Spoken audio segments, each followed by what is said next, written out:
Bismillahirrahmanirrahim.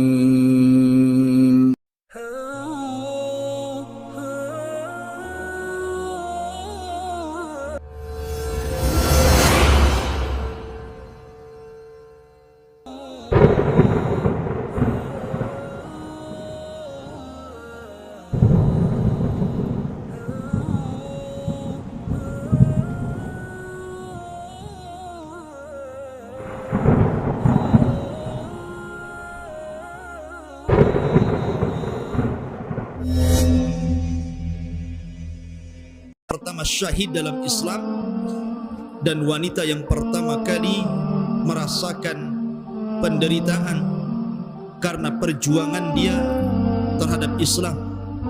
Namun sesungguhnya dia wanita yang paling bahagia yang pertama karena dia wanita yang syahid.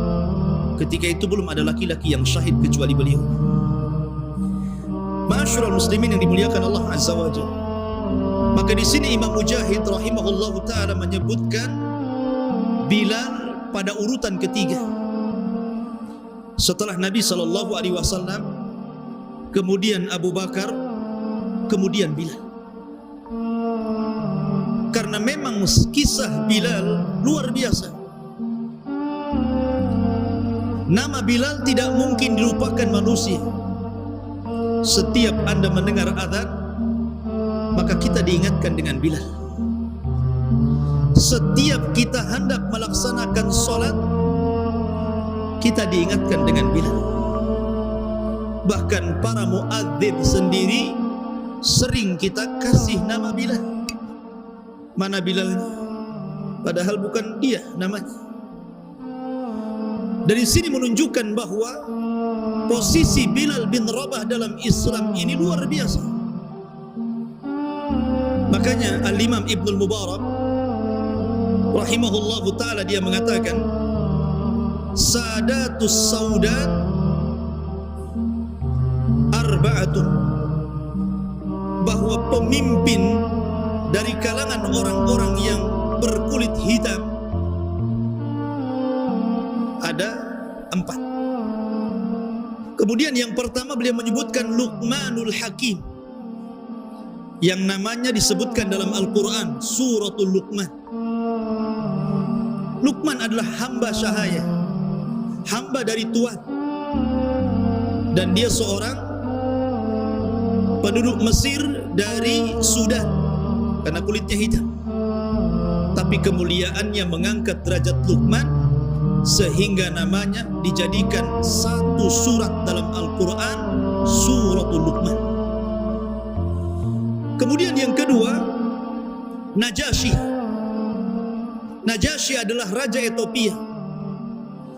Ketika Nabi SAW mengizinkan beberapa para sahabat untuk hijrah pertama dalam Islam, maka para sahabat yang dipimpin oleh Ja'far bin Abi Thalib dan juga Utsman bin Affan dan sahabat-sahabat yang lainnya berangkat ke Ethiopia.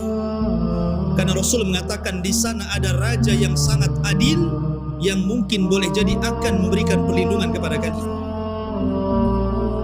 Maka ketika sampai di Habasyah, rupanya mereka dikejar-kejar oleh orang-orang musyrik juga. Akhirnya kemudian orang-orang musyrik berusaha untuk mengembalikan orang-orang yang hijrah itu ke Mekah. Tapi setelah adanya dialog antar mereka dan disaksikan oleh Raja Najasyi, ternyata Raja Najasyi menjadikan sebab dialog itu keimanannya. Akhirnya dia masuk Islam. Walaupun dia tidak berjumpa dengan Nabi SAW sehingga tidak bisa dikatakan sahabat, tetapi dia masuk Islam di zaman Rasul masih hidup, sehingga ketika wafatnya beliau, Nabi SAW mensalat gaibkan beliau. Kemudian yang ketiga, Bilal bin Rabah yang kita akan kisahkan. Seorang budak hitam, tetapi nasabnya tidak menjadikan dia hina. Setelah dia masuk Islam, Allah angkat derajatnya setinggi-tingginya. Sampai-sampai para ulama menyebutnya dialah Sadatul Muadzinin, pemimpinnya para muadzin. Kemudian Mahja, ma'ruf, kisahnya nanti kita akan kisahkan di lain waktu. Tapi yang jelas bahwa di sini di antara imam yang berkulit hitam adalah Bilal. Bilal ini menjadi budak sebelum Nabi SAW diutusnya menjadi Nabi dan Rasul. Keluarga Bilal ini tertawan dalam sebuah peperangan oleh satu kabilah namanya kabilah Jumahi. Kemudian dari Hamamah, ibu Bilal, menikah dengan Robah, lahirlah Bilal. Kemudian Bilal ini dibeli oleh seorang pemimpin musyrik Quraisy, namanya Umayyah ibn Khalaf al-Jumahi. Beliau adalah Sadatu Quraisyin, termasuk pemimpin-pemimpin Quraisy. Adapun sebab keimanan Bilal bin Rabah, karena Umayyah bin Khalaf ini adalah pemimpin dari pemimpin Quraisy, terkadang dia membuat pertemuan di rumahnya bagaimana caranya untuk menghadang dakwah Rasul. Ya, mungkin di situ ada Abu Jahal, di situ ada Mughirah, di situ ada musuh-musuh Nabi SAW berkumpul di rumah Umayyah bin Khalaf ini. Kemudian bercerita tentang strategis mereka untuk menghalang-halangi dakwah Rasul. Bilal adalah budaknya Umayyah, tentu mendengar apa yang mereka katakan dalam rapat itu. Tapi membuat pertanyaan besar, bagaimana mungkin sosok Nabi SAW yang dikenal oleh orang-orang Quraisy, termasuk juga Bilal, seorang yang dipuji akhlaknya, Sadiqul Amin. Sebelum diangkat jadi Nabi dan Rasul, Rasul itu sudah dikatakan Sadiqul Amin, orangnya jujur dan amanah, dan tidak ada orang yang lebih jujur dan amanah dibandingkan Nabi ketika itu, dan menjadi kebanggaan penduduk Mekah. Sehingga apabila penduduk Mekah ini melakukan safar, maka mereka terkadang menitipkan barang-barang mereka kepada siapa? Kepada Rasul. Ini belum diangkat jadi Nabi dan Rasul. Kenapa? Karena mereka tahu amanahnya Nabi SAW. Tapi di satu sisi, kenapa pula kemudian orang-orang ini mencaci maki Rasul, mengatur strategis jahat terhadap Rasul? Ini yang menjadikan pertanyaan besar bagi Bilal. Kenapa orang baik kok dimusuhi?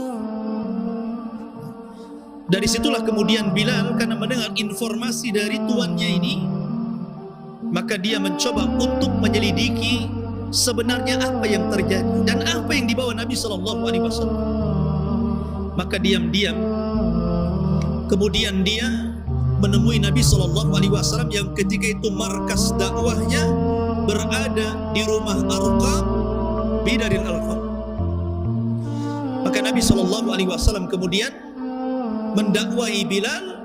Akhirnya Bilal pun masuk Islam. Bilal masuk Islam. Subhanallah. Ya. Lah ketika Bilal masuk Islam dan didengar keislamannya oleh Umayyah bin Khalaf ini, majikannya, tidak terima dia. Bagaimana dia mau ridha dengan keislaman Bilal sementara dia adalah satu di antara tokoh orang-orang yang mencegah dakwah Rasul? Marah dia. Akhirnya suatu waktu Umayyah bin Khalaf ini membawa Bilal ke tengah padang pasir. Anda bisa bayangkan, Mekah itu daerah tandus, banyak padang pasir dan lembah. Makanya Nabi Ibrahim alaihi salatu wassalam ketika meninggalkan istrinya Hajar dan Ismail, dia mengatakan, Rabbi inni askantu biwadin ghairi di zar'in inda baitikal muharram.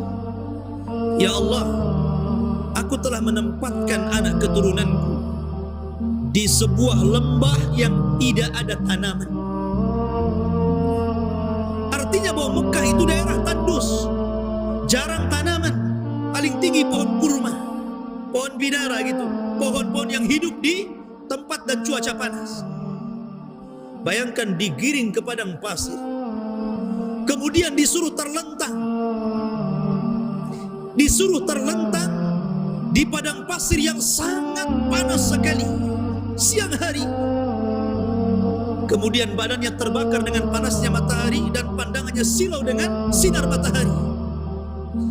Di situ Umayyah mencambuk Bilal, dipaksa untuk murtad. Subhanallah. Satu-satunya budak dalam Islam atau sahabat yang masuk Islam yang mendapatkan ujian ketika mempertahankan Islam, tidak ada yang sanggup kecuali Bilal. Seluruh sahabat tidak sanggup dengan siksaan majikan-majikan mereka. Lihatlah Ammar bin Yasir. Ammar bin Yasir disiksa oleh orang-orang Quraisy. Akhirnya dia tidak tahan dengan siksaan itu, terpaksa dia mengucapkan kalimat kufur walaupun hatinya tetap beriman. Kemudian turun ayat, illa man ukriha wa qalbuhu mutmainnun bil iman. Tidak mengapa seseorang itu mengucapkan kalimat kufur kalau memang dia disiksa dan dipaksa untuk kufur selama hatinya penuh dengan keimanan. Tapi tumbang juga Ammar. Kemudian Khubayb bin Arad, dia tidak tahan disiksa karena setiap dia pulang ke majikannya, dia kan pandai besi, bekerja kepada majikannya, tukang membuat senjata.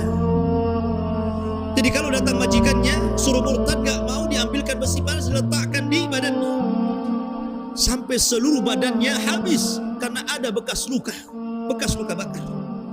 Dia datang kepada Nabi SAW mengeluh dan mengatakan, ya Rasulullah, ala tad'u lana, ala tastaghfir lana. Rasul, kami sudah enggak kuat, tolong lihat kami, berikan rasa ibamu kepada kami. Kami sudah kuat, berdoalah kepada Allah, berilah pertolongan untuk kami. Tapi Nabi SAW mengatakan, ya Khabbab, jangan tergesa-gesa, pertolongan itu akan datang. Dia enggak kuat. Tapi Bilal, subhanallah, Bilal tetap tegar, tidak mengeluh, dan hampir sakaratul maut dia tetap mengatakan ahadul ahad, ahadul ahad, bahwa Allah yang Maha Esa, tidak ada yang esa daripada Allah Subhanahu wa ta'ala. Terus dia mengucapkan kalimat itu, qul huwallahu ahad, Allahus samad, lam yalid walam yulad walam yakul lahu kufuwan ahad. Lihat ikhwafidin dimuliakan Allah Azza wa Jalla. Kalau Nabi SAW menampakkan keislaman, di belakang Nabi ada pamannya Abu Talib. Dan Nabi SAW keturunan Sayyidul Batha, pemimpinnya bangsa Arab bila munazi', tanpa ada khilaf di antara ulama. Dia keturunan Abdul Muttalib, di mana tidak ada satupun pembesar Quraisy, tidak Abu Jahal, tidak Abu Lahab, tidak Mughirah, tidak Umayyah, tidak siapapun berani bicara di hadapan Abdul Muttalib, karena dia pemimpinnya Arab ketika itu. Makanya Nabi berbangga dengan Abdul Muttalib. Dalam peperangan dia menentang musuh-musuhnya dan mengatakan, ana Muhammad la kadhib, ana ibni Abdul Muttalib. Saya Muhammad dan saya tidak dusta. Saya seorang nabi dan saya tidak dusta, dan saya keturunan Abdul Muttalib. Dengan bangganya Rasul mengatakan seperti itu. Artinya apa? Nabi SAW ketika menampakkan Islam, ada pamannya, ada Khadijah yang kaya, sehingga orang-orang musyrikun tidak bisa menyentuh Rasul kecuali setelah wafat keduanya. Adapun Abu Bakar, dia punya kaum yang membelanya, dia punya kabilah yang membelanya, sehingga orang-orang Quraisy tidak berani kepada Abu Bakar karena harus berhadapan dengan kabilahnya. Adapun Bilal, siapa Bilal? Tidak ada backing di belakangnya, tidak memiliki kabilah karena dia seorang budak, tidak memiliki nasab, tidak memiliki harta, tidak memiliki dhu wajhin jamil. Makanya Bilal merasakan siksa dan azab dari musuh itu luar biasa,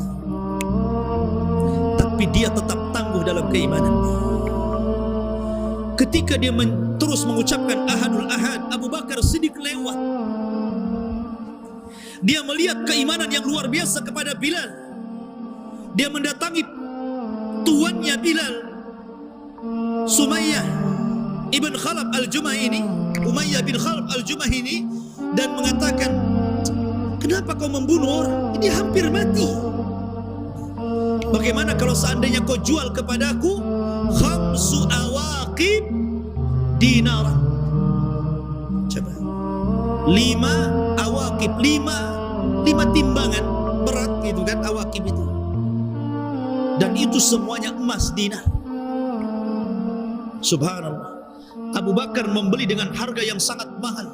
Kalau dia mau membeli budak dengan uang sekantong itu, cukup membeli budak banyak. Tapi dia menghargai dengan harga yang istimewa kepada Bilal. Akhirnya dijual Bilal kepada Abu Bakar Siddiq radhiyallahu, dan Abu Bakar memerdekakannya. Ketika itu tuannya mengatakan, seandainya Abu Bakar itu membeli dengan 1 dinar, aku akan memberinya. Maka kedengaran kepada Abu Bakar, dijawab oleh Abu Bakar, walaupun dia memberikan tawaran 100 awaqib, aku juga beli. Lihat, tawar-tawaran ini. Dia menyedikitkan, ini memperbanyak. Itulah Abu Bakar Siddiq radhiyallahu. Sehingga ketika Abu Quhafah, siapa Abu Quhafah? Bapaknya Abu Bakar. Dia marah kepada anaknya Abu Bakar, kenapa dia membeli dengan uang yang banyak para budak. Kata Abu Quhafah, ketika itu masih kafir bapaknya, dia mengatakan, wahai Abu Bakar, kenapa kau tidak membeli orang-orang yang kuat-kuat? Kalau memang maksud kamu itu untuk melindungi kamu, kenapa kau beli orang-orang lemah? Apa tujuanmu? Maka Abu Bakar hanya mengatakan, liwajhillah, aku memerdekakan mereka karena wajah Allah subhanahu wa ta'ala, bukan karena yang lain. Subhanallah. Wa minan nasi man yashri nafsahu ibtigha'a mardatillah. Di antara manusia ada yang berjual beli dengan Allah dalam rangka mardatillah, untuk mencari keridhaan Allah subhanahu wa ta'ala. Ma'asyiral muslimin yang dimuliakan Allah azza wa jalla. Maka ketika Abu Bakar kemudian memerdekakan Bilal, maka jadilah Bilal maulanya Abi Bakar. Apa sih arti maula itu?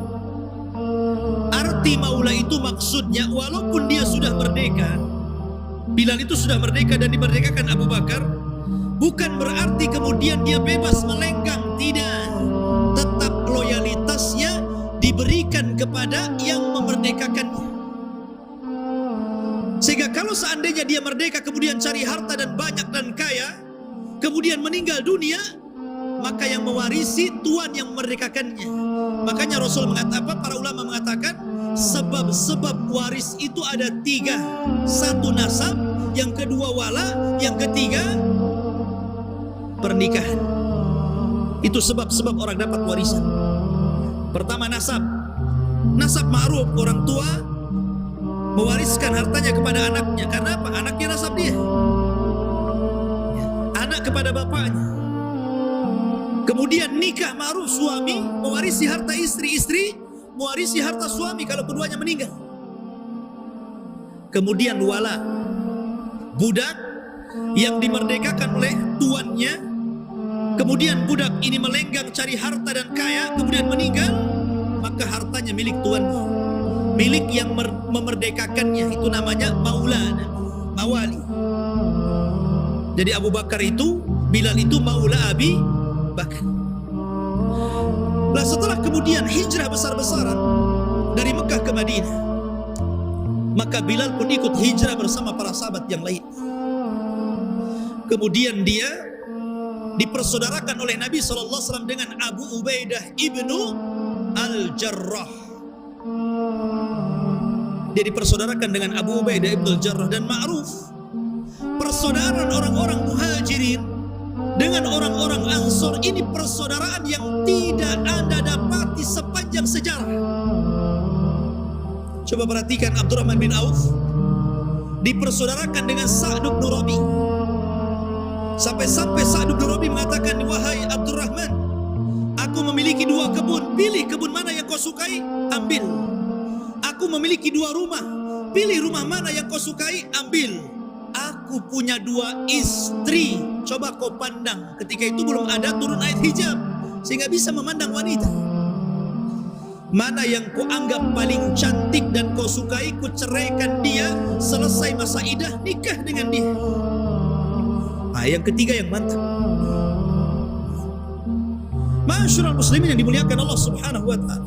Maka Bilal dipersaudarakan dengan siapa? Abu Ubaidah ibnu Jarrah, seorang sahabat yang kelak akan menjadi jenderal perang di masa kekhilafahan Umar ibn Khattab. Abu Ubaidah ibnu Jarrah, pengganti Khalid bin Walid.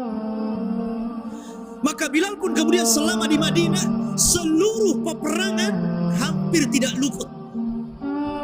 Terlibat dalam perang Badar, terlibat dalam perang Uhud, terlibat dalam perang Khandaq, terlibat dalam perang, seluruh peperangan tidak pernah Bilal absen. Dan ini menunjukkan bagaimana Bilal ini seorang mujahid, hatinya dipenuhi dengan jihad. Barulah setelah kemudian Nabi SAW diperintahkan Allah Subhanahu wa ta'ala setelah sampai di Madinah untuk sholat berjamaah. Di Mekah masih sholat sendiri-sendiri. Tapi setelah kemudian pasca hijrah ke Madinah, mulailah ada syariat, namanya syariat sholat jamaah dan syariat adzan. Berarti adzan ini disyariatkan di mana? Di Madinah. Lah ketika kemudian para sahabat datang kepada Rasul, masing-masing memberikan ide kepada Rasul untuk memberikan alamat bagaimana caranya manusia itu mudah berkumpul apabila datang waktu sholat. Sebagian sahabat mengatakan, Rasul, bagaimana kalau kita tiup trompet saja? Kalau datang waktu duhur kita tiup tuh trompet, biar orang-orang yang di pasar tahu telah datang waktu duhur, sehingga mereka datang ke masjid. Kemudian sahabat yang lain mengatakan, bagaimana kalau kita buat lonceng besar? Apabila datang waktu sholat kita kentong saja loncengnya. Kemudian sahabat mengatakan, bagaimana kalau kita nyalakan api di atas bukit? Jadi kalau datang waktu sholat kita nyalakan sebentar, sehingga orang-orang tahu ini datang waktu sholat. Tapi semua ditolak oleh Rasul. Coba bayangkan kalau tidak ditolak, mungkin masjid itu banyak trompet, banyak lonceng, banyak api itu. Kalau tidak ditolak ya, mungkin banyak itu. Mungkin nanti ada parade lonceng. Iya kan? Mungkin besar-besaran tuh loncengnya itu. Kalau ada kampanye lonceng yang keluar. Tapi semua ditolak. Tidak ada lonceng, tidak ada trompet, tidak ada juga nyala api. Karena semua tasyabuh dengan orang-orang musyrik, kata Rasul. Tidak. Ini tasyabuh dengan orang-orang Yahudi, ini tasyabuh dengan orang-orang Nasrani, dan ini tasyabuh dengan orang-orang Majusi. Maka selepas kemudian para sahabat bubar, tiba-tiba salah seorang sahabat namanya Abdullah bin Zaid, ketika dia malam-malam tidur, rupanya dia bermimpi, dalam mimpinya diajarkan lafaz azan yang kita kenal oleh malaikat. Ketika dia terbangun, kemudian dia melapor hal itu kepada Nabi SAW. Rupanya mimpi yang sama dirasakan oleh Umar ibn Khattab. Umar bin Khattab pun bermimpi dengan mimpi yang sama. Didatangi malaikat, kemudian diajarkan lafaz azan yang lafaznya sama persis dengan yang diajarkan Abdullah bin Zaid. Padahal keduanya tidak ketemu dan tidak kompromi. Tiba-tiba datang kepada Rasul keduanya dan menceritakan mimpinya dan mirip mimpinya. Maka Nabi SAW membenarkan, akhirnya meminta kepada Abdullah bin Zaid untuk mengajarkan lafaz-lafaz azan itu kepada Bilal. Setelah Bilal hafal, maka Nabi mengatakan, ya Bilal, qum fa'adzin. Wahai Bilal, berdiri, kumandangkan azan. Mulai dari saat itu Bilal menjadi muadzin pertama dalam Islam. Namanya dikenal sepanjang masa. Sekarang sudah 1439 Hijriah. Sudah 14 abad lebih nama Bilal tidak dimakan zaman, tidak dimakan lamanya waktu. Tetap saja orang mengenang Bilal. Siapa yang tidak kenal Bilal?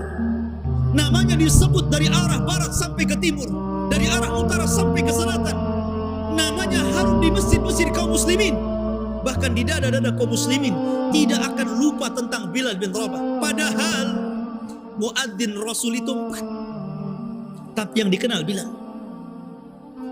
Di sana ada namanya Abdullah bin Ummi Maktum, seorang yang buta, yang dengan sebab itu turun ayat abasa wa tawalla an ja'ahul a'ma. Abasa, teguran kepada Rasul ketika Nabi SAW lebih memperhatikan para pembesar Quraisy dan cuek kepada Abdullah bin Ummi Maktum yang ketika itu hendak masuk Islam. Allah tegur Rasul dengan menurunkan abasa wa tawalla an ja'ahul a'ma. Kemudian yang kedua, di sana ada Abi Mahdhurah. Subhanallah, dari para muadzin Rasul yang paling merdu suaranya, Abu Mahdhurah ini paling indah suaranya. Jadi ketika Nabi SAW Fathu Mekah, membebaskan kota Mekah, Abi Mahdhurah ini selalu menirukan adzannya Bilal, padahal dia masih musyrik tuh, belum masuk Islam. Belum masuk Islam, kayak orang kafir gitu kan. Mungkin dia meniru-niru ngajinya orang Islam. Katanya konon gitu, ada pemain sepak bola kalau sebelum main sepak bola baca Fatihah katanya. Padahal dia kafir gitu. Mungkin seperti itu, dia hafal tuh.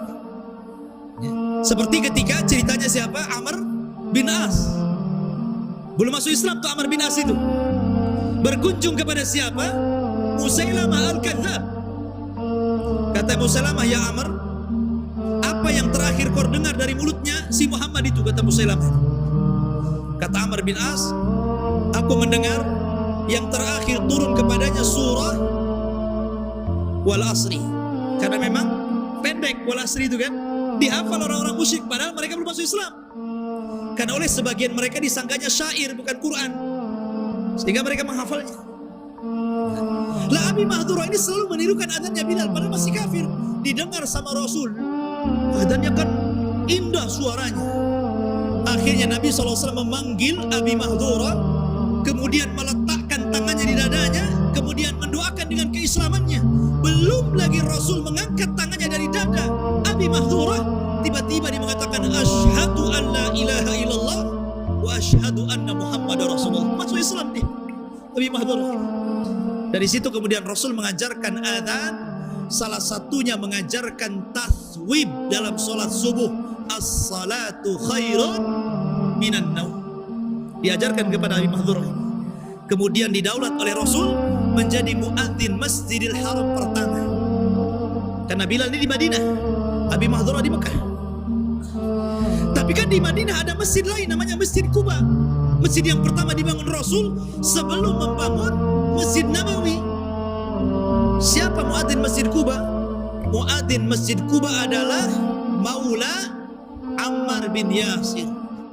Salah satu budak Ammar bin Yasir yang dimerdekakan Ammar bin Yasir, kemudian diangkat menjadi muadzin di Masjid Quba. Jadi seluruh muadzin Rasul ada 4.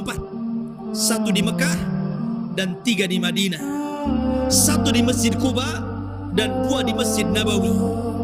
Di Masjid Nabawi Bilal bin Rabah dan Abdullah bin Ummi Maktum. Makanya Rasul mengatakan Bilal ini biasanya adzan pertama ketika sholat subuh.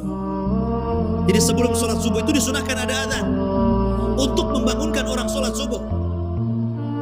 Apabila telah masuk waktu subuh, maka Bilal kemudian berbicara kepada Abdullah bin Ummi Maktum untuk melakukan adzan subuh. Makanya Rasul mengatakan, selama engkau mendengar adzan Bilal dan engkau sedang sahur, makanlah, minumlah, jangan berhenti sampai kau mendengar adzannya Abdullah bin Ummi Maktum. Karena dia adzan subuh, berarti sudah tidak ada lagi sahur, ya kan? Nah, dari sini ikhwafidin muliakan Allah Azza wa Jalla, dari 4 muadzin ini justru yang paling kondang siapa? Bilal. Yang lain tidak dikenal. Bilal bin Rabah paling dikenal. Dan subhanallah, ketika Nabi SAW Isra Mi'raj, ingat Isra Mi'raj itu peristiwa terjadi sebelum Rasul hijrah. Artinya Bilal belum jadi muadzin, masih di Mekah, belum hijrah. Tapi Nabi SAW tiba-tiba diperlihatkan surga oleh Allah Azza wa Jal. Kemudian dia mendengar suara terompah orang yang sedang lewat. Kayak antum pakai sendal bakiak itu kan, lewat kan dengar tuh tak tuk gitu kan. Nabi SAW ketika itu bertanya kepada malaikat, suara terompah siapa itu? Maka malaikat mengatakan, itulah suara terompah Bilal bin Rabah. Subhanallah. Orangnya masih di bumi, ternyata sendalnya sudah ada di sorga. Hebat nggak itu? Hebat. Padahal sendal Bilal itu bukan sendal bermerek kayak sendal antum. Sendal Bilal itu bukan sendal dibeli dari mall, tidak.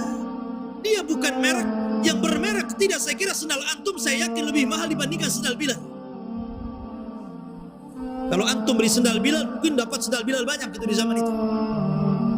Tapi kan sendal antum gak masuk surga. Tetap saja sendal antum di bumi gitu. Dari sini kan secara logika, kalau sendalnya masuk surga, gak mungkin orangnya gak masuk surga. Mana mungkin sendalnya saja masuk surga? Logika kan? Masa orang yang gak masuk surga, sendalnya masuk surga? Sendal kan gak sholat, gak puasa, gak wudhu, gak jihad, gak apa-apa. Kok enak aja dia masuk surga? Ya jelas kalau sendalnya masuk surga, pasti pemilik sendalnya harus lebih masuk surga lagi. Karena sendal bukan mukallaf, bukan manusia yang dibebani syariat kan begitu. Tapi ini kinayah bahwa kalau sandalnya saja sudah masuk surga dan didengar Rasul, maka tentu Bilal termasuk ashabul jannah. Dari sini Rasul cemburu dengan Bilal. Dia datang kepada Bilal, kemudian mengatakan, ya Bilal, inni sami'tu khashkhasataka fil jannah, madza tasna ya Bilal? Hei Bilal, aku mendengar suara terompahmu di surga. Apa yang kau amalkan? Apa yang kau lakukan, wahai Bilal?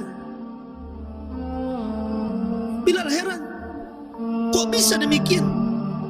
Mungkin Bilal teringat-ingat dengan amalannya. Akhirnya dia mengatakan, ya Rasulullah, ma tawadda'tu wudu'an illa wa qad shallaitu rak'atain. Rasul, tidaklah aku berwudu melainkan setelahnya aku melaksanakan 2 rakaat solat yang dikenal dengan rak'atai al-wudu, 2 rakaat sunnah wudu. Dan itu dilakukan sebelum kering. Kalau sudah kering, sudah tidak ada syariat sunnah wudu lagi. Jadi solat sunnah wudu itu kalau masih basah, masih ada cucuran-cucuran air wudu. Makanya sebagian para ulama fikih makruh hukumnya mengelap air wudu. Walaupun sebagian para ulama mengatakan boleh, tapi sebaiknya biarkan. Karena ada hadis yang mengatakan setiap tetesan-tetesan air wudu itu akan menghilangkan dosa orang yang berwudu. Masyarul muslimin yang dimuliakan Allah Subhanahu wa taala. Maka Bilal pun menjadi muadzin pertama di Madinah.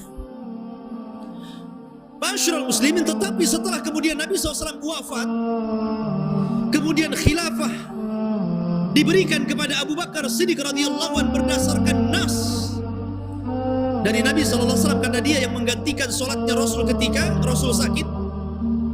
Maka Bilal tidak kuat mengumandangkan adzan.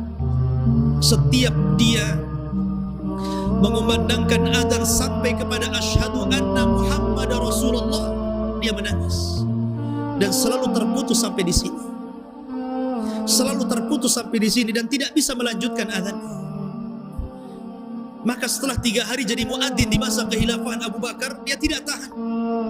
Akhirnya datang kepada Abu Bakar dan minta resign. Tidak mau jadi muadzin lagi, minta diganti orang lain. Ketika itu Abu Bakar meminta agar Bilal tetap jadi muadzin. Maka Bilal kemudian mengatakan, wahai Abu Bakar, kalau kamu ketika memerdekakan diriku niatnya karena kamu, maka aku siap jadi muadzin karena perintah. Tapi kalau kamu diriku karena Allah, maka biarkan aku berhenti jadi muadzin. Akhirnya Abu Bakar tidak bisa apapun mencegah Bilal. Terpaksa Bilal tidak jadi muadzin di zaman Khalifah Abu Bakar. Akhirnya Bilal supaya hilang kesedihannya, dia pun kemudian hijrah dari Madinah ke Syam dan menjadi mujahid. Menjadi mujahid, berperang. Sampai dalam perang Qadisiyah bersama Umar, dia tetap ikut berperang dalam pasukan memerdekakan Baitul Maqdis.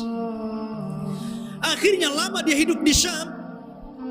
Ketika itu Umar ibn Khattab radhiyallahu anhu, ketika dia mengambil kunci Baitul Maqdis, dia berjumpa dengan Bilal.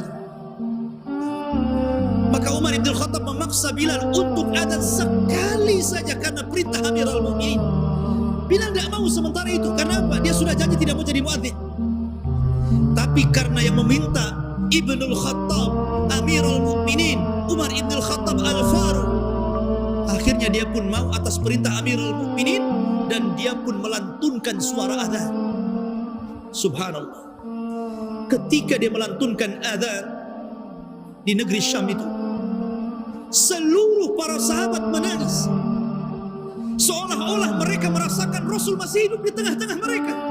Karena mereka tahu bahwa Bilal adalah muadzin kesayangan Rasul.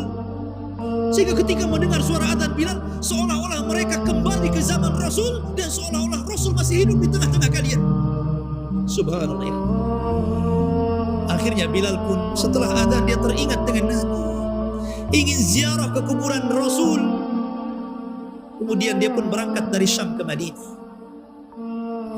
berjumpa dengan cucu Rasul Hasan dan Husain. Maka akhirnya kemudian Hasan dan Husain meminta Bilal untuk mengumandangkan sekali saja di kota Madinah. Akhirnya dia naik ke menara, kemudian mengumandangkan adzan di Masjid Nabi. Seluruh kota Madinah bergetar hatinya, bergema, sehingga seluruhnya keluar rumah seolah-olah Rasul masih hidup, mencari-cari Rasul. Dan menuju panggilan adzan Bilal, mereka diingatkan dengan Nabi SAW. Maka Bilal pun tidak tahan berada di Madinah, terkenang dan teringat dengan Rasul. Dia pun sedih. Akhirnya dia balik lagi ke Syam, kemudian jadi mujahid di sana, dan berakhir dengan wafatnya Bilal bin Rabah di negeri Syam. Negerinya Bilal, negerinya Khalid bin Walid, negerinya para sahabat Rasul, negeri yang diberkahi, negeri yang melahirkan para ulama, negeri yang melahirkan kitab-kitab ahli sunnah wal jamaah, negeri Syam. Bilal meninggal di situ. Ma'asyiral muslimin yang dimuliakan Allah Subhanahu wa taala. Maka adzan adalah syariat yang sangat agung dalam Islam. Karena adzan itu panggilan Allah, bukan panggilan Bilal. Allah yang memanggil kita untuk sholat, untuk mentauhidkan Allah, untuk membesarkan Allah, untuk mengajak menang kepada kaum muslimin. Hayya 'alal falah, mari kita menang. Maka tidak pernah ada bandingan suara adzan dengan suara siapapun di alam semesta ini. Dengan suara adzan setan lari, dengan suara adzan banyak orang kafir masuk Islam, dengan suara adzan bergetar hati-hati kaum muslimin. Dengan suara adzan maka negeri itu dikatakan negeri Islam. Makanya Nabi kalau menyerbu sebuah daerah tunggu sampai subuh. Kalau ada suara adzan balik lagi, gak jadi nyerbu. Itu negeri Islam. Tapi kalau tidak ada adzan, Rasul langsung menyerbu mereka mendadak selepas sholat subuh. Dari sini kata para ulama ketika mendefinisikan antara negeri Islam dengan negeri kafir, ketika negeri itu masih dikumandangkan adzan, maka negeri itu masih negeri Islam. Wallahu a'lam bishawab. Ini di antara sekelumit tentang kisah Bilal bin Rabah, muadzinul Islam, sayyidul muadzinin, imamul muadzinin, dan orang yang memberikan sebuah percontohan dalam Islam bahwa Islam itu hanya memuliakan orang takwa. Bilal tidak punya nasab yang baik karena dia budak, dia barang yang diperjualbelikan. Bilal tidak memiliki kulit yang indah karena dia hitam legam. Bilal tidak memiliki harta karena dia sendiri harta, tetapi setelah keimanan menghujam dalam dadanya, maka Allah angkat Bilal setinggi-tingginya, sehingga Nabi SAW bersabda dalam sebuah khutbahnya, la fadla bainal arabi wal ajam walal aswad alal ahmar illa bitaqwallah. Ingatlah, tidak ada perbedaan di antara kalian, mau kalian orang Arab, mau kalian bukan orang Arab, mau kalian berkulit hitam, mau kalian berkulit merah ataupun putih, yang membedakan di antara kalian hanyalah taqwallah. Inna akramakum indallahi atqakum. Sesungguhnya yang paling mulia di antara kalian adalah orang yang bertakwa kepada Allah Subhanahu wa taala. Wallahu alam. Ada waktu 15 menit. Silakan kalau ada yang ingin bertanya, dipersilahkan.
Alhamdulillah.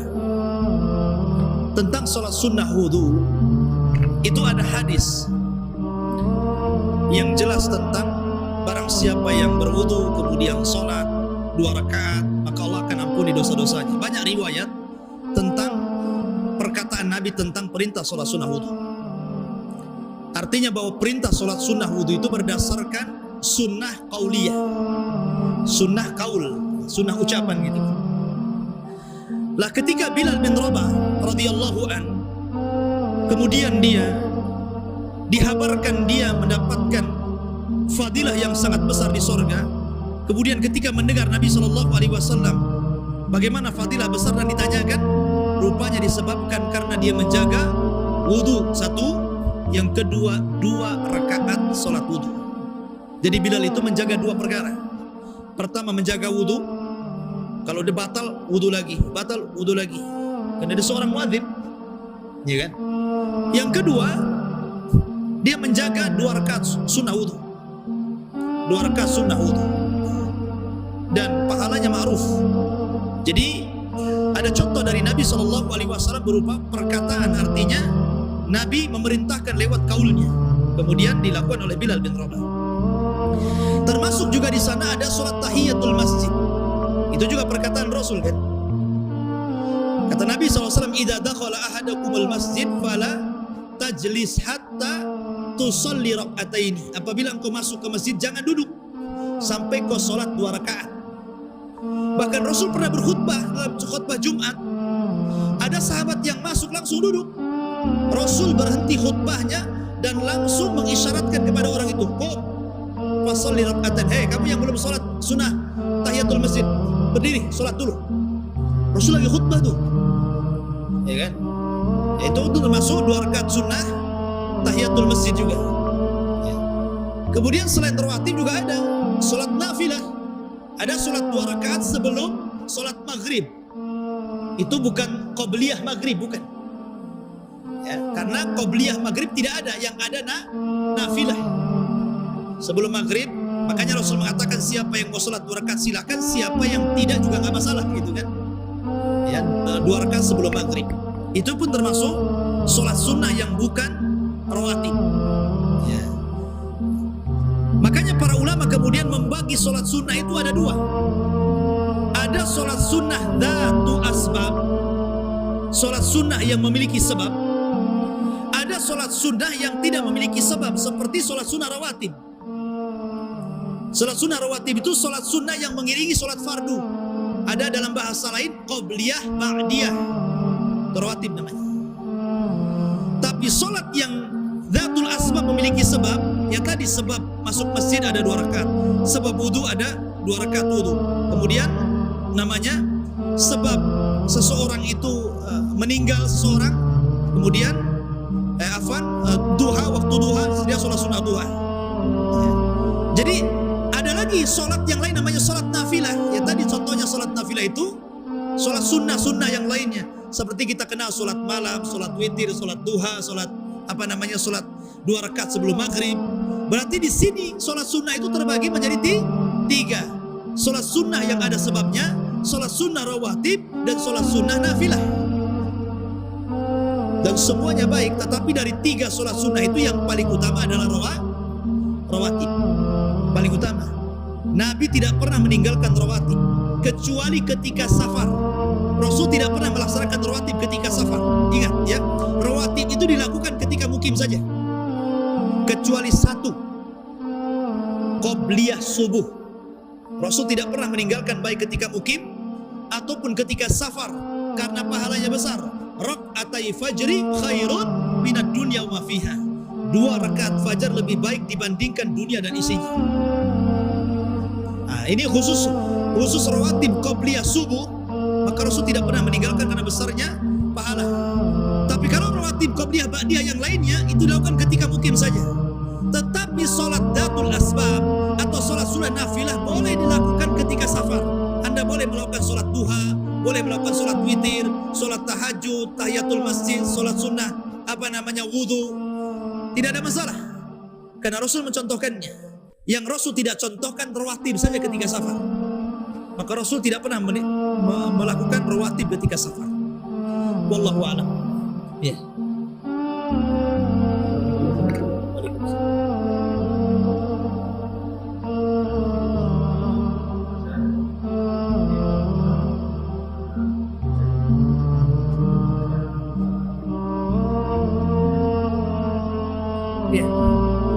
Sunnah-sunnah adzan itu terbagi menjadi 2. Ada sunnah bagi muadzin, ada sunnah bagi yang mendengarkan. Adapun sunnah bagi muadzin, para ulama mengatakan pertama harus seseorang itu suci. Itu sunnah, suci maksudnya dari hadas besar dan hadas kecil. Bagaimana kalau dia punya hadas, kemudian dia tetap adzan, sah adzannya, tapi makruh kata para ulama. Yang kedua menghadap kiblat. Yang ketiga rafi'an sautahu, harus meninggikan suaranya. Jangan pelan-pelan. Allahu akbar, Allahu akbar. Pelan, yang keras kencang muazin itu. Karena Rasul mengatakan yughfar lil muadzinina mada sautihi, akan diampuni dosa-dosa muadzin itu sejauh suaranya. Sampai di mana suara dia? Kemudian yang keempat, sunnah muadzin harus mengarahkan wajah ke atas dan memasukkan jari ke telinga. Jadi jangan begini, Allahu akbar, Allah, gini ke atas. Kemudian ini masukkan ke telinga supaya kita nggak kepelengan. Ya. Jadi begini, apalagi kalau mic-nya begini kan. Kemudian yang berapa tadi? 6 sekarang ya? 6 apa 5? 6 ya. Kemudian suara muadzin itu harus indah, sesuai dengan tajwid. Karena adzan itu bahasa Arab. Paling panjang tajwid itu dalam Quran berapa harokat? 6. Paling panjang itu mad itu 6 harokat. Jadi jangan orang adzan panjang banget, mau kemana tuh? Ya kan? sesuai tajwid dan juga indah suaranya. Kemudian yang nomor 7, muadzin kalau memang dia tidak sanggup berdiri boleh duduk. Kalau tidak sanggup duduk boleh berbaring, sama dengan sholat. Gak sanggup berdiri, baring, duduk. Gak sanggup duduk, baring. Kayak muadzinnya sakit, dia kan Allahu Akbar, gak masalah. Gimana? Fattaqullaha mastata'tum, bertakwalah semampu kalian. Bertakwa semampu kalian. Ya memang mampunya tidur ya tidur, macam mana pula masa yang mau dipaksain bangun gitu. Ya. Kemudian juga sunnah muadzin, dia harus yang berakal. Ya. Kalau bisa sudah balik. Tapi anak-anak kalau muadzin tidak ada masalah, dilatih. Tapi bagaimanapun orang yang dewasa lebih baik dia muadzin. Ini diantara sunnah-sunnah muadzin. Kemudian sunnah yang mendengarkan, ada juga sunnah yang mendengarkan. Pertama, tardid, ngikuti ucapan muadzin. Kalau muadzin mengatakan Allahu Akbar, Allahu Akbar, nah kita juga Allahu Akbar, Allahu Akbar, gitulah. Tardid namanya, ya kan? Kemudian yang kedua, membaca sholawat. Karena dalam adzan itu disebutkan wa asyhadu anna Muhammadan Rasulullah. Setiap yang disebutkan nama Muhammad bersolawat. Kemudian memintakan wasilah untuk Rasul. Ati Muhammadanil wasilata wal fadilah. Atau lengkapnya Allahumma rabb hadhihi da'wati tamah wassalatil qa'imah ati Muhammadanil wasilata wal fadilah wab'athu maqaman mahmudanil ladzi wa'atta innaka la tukhliful mi'ad. Di sini maknanya, ya Allah wa ati Muhammadanil wasilah, ya Allah berikan wasilah untuk Nabi kami Muhammad. Kata Rasul, siapa yang memintakan wasilah untukku halat lahu syafaat yaumil qiyamah, maka dia berhak mendapatkan syafaat pada hari kiamat. Itu penting. Kemudian membaca raditu billahi rabbah wa bil islami dina wa bi Muhammadin nabiyya wa rasulah. Setelah mengucapkan asyhadu an la ilaha illallah wa asyhadu anna Muhammadar Rasulullah, raditu billahi rabbah wa bil islami dina wa bi Muhammadin nabiyya wa rasulah. Dan banyak sunah-sunahnya kan. Ya, tapi yang kita mungkin antum cuma satu saja, doa adzan saja kan. Panjang itu sunah-sunahnya. Ya, Allahumma sholli ala Muhammad. Allahumma rabb hadawati tamah wassalatil qa'imah ati Muhammadanil wasilata wal fadilah wa ba'athu maqaman mahmudan allati wa'ata innaka la tukhliful mi'ad. Asyhadu an la ilaha illallah wa asyhadu anna Muhammadar Rasulullah. Raditu billahi rabba wa bil islami dina wa bi Muhammadin nabiyya wa rasulah. Harusnya begitu. Hafal tak tuh? Ya, jadi baru dengar. Ya. Jadi itu sunnah-sunnah bagi yang mendengar. Adapun tentang apakah muadzin itu membaca doa atau tidak, ini khilaf ulama. Karena melihat teks hadis, seolah-olah teks hadis itu kembali kepada orang yang mendengar. Hadis itu kalau diperhatikan lafadznya memang suruhan kepada yang mendengar adzan. Sehingga ada sebagian ulama mengatakan muadzin cukup adzan, yang menjawab itu biarlah yang berdoa. Tapi juga ada yang mengatakan umum, boleh muadzin, boleh pendengar, dua-duanya boleh baca. Wallahu a'lam. Memang itu ada dua pendapat. Wallahu a'lam. Waalaikumsalam.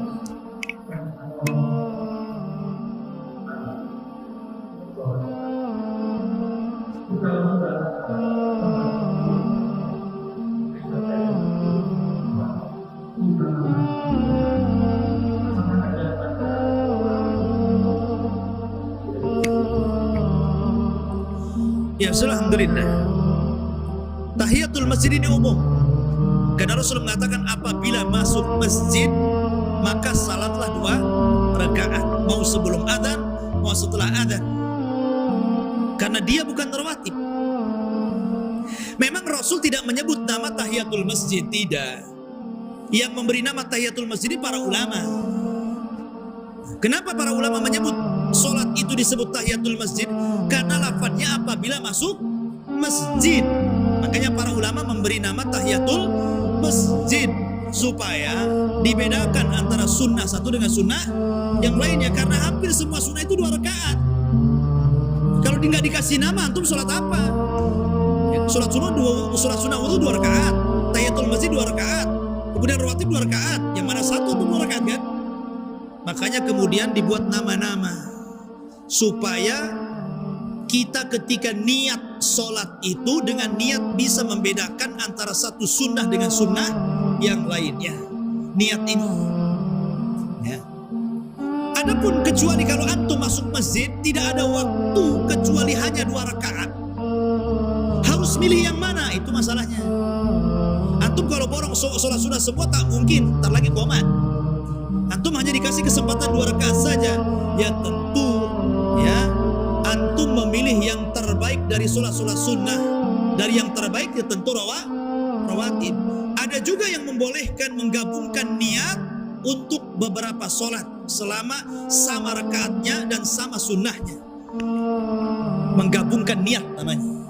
Sebagaimana saya baca dalam kitabnya Usul Fikih karya Abdurrahman As-Sa'di dan juga karya Syekh Utsaimin dalam Mandhumah Fiqhiyah.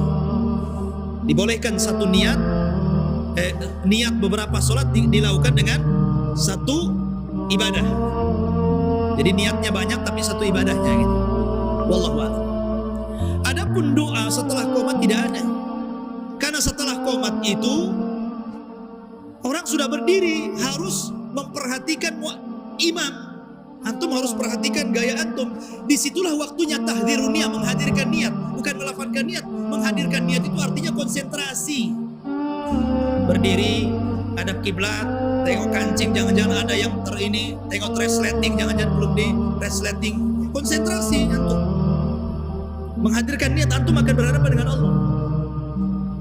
Ya. Doa itu ada setelah adzan dan sebelum qomat. Ada doa yang ditentukan seperti tadi.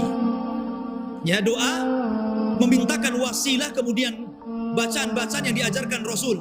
Ada juga doa umum. Jadi setelah antum membaca bacaan selepas adzan yang disunnahkan, selepas itu antum boleh doa sampai menjelang qomat. Dan doa di antara adzan dan qomat mustajab. Tidak mungkin ditolak Allah Subhanahu wa taala. Wallahu a'lam. Saya kira cukup sudah jam 9. Subhanallah bihamdika asyhadu an la ilaha illa anta astaghfiruka wa atubu ilaik. Allahu ta'ala. Assalamualaikum warahmatullahi wabarakatuh.